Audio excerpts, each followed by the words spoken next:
napikon si Pangulong Ferdinand Marcos Jr. sa kabila ng mga naging kaganapan nitong nakalipas na araw sa pagitan nila ng kanyang nakakatandang kapatid na si Senadora Amy Marcos.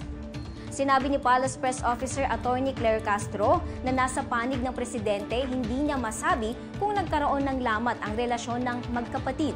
Kahit aniya noong dumalo ang senadora sa Maisog Rally kung saan harap-harapang binanatan na nga dating Pangulo si Pangulong Marcos Jr. ay walang narinig na anumang pahayag mula sa presidente.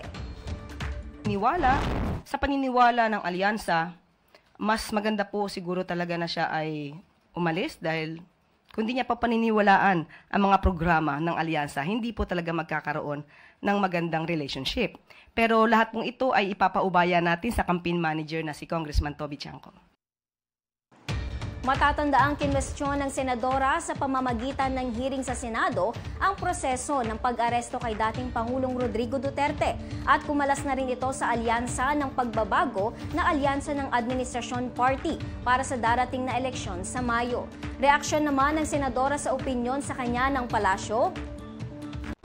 Title, in the immortal words of my mother, Imelda Romualdez Marcos, to patol is human, to deadma is divine. Let's be divine.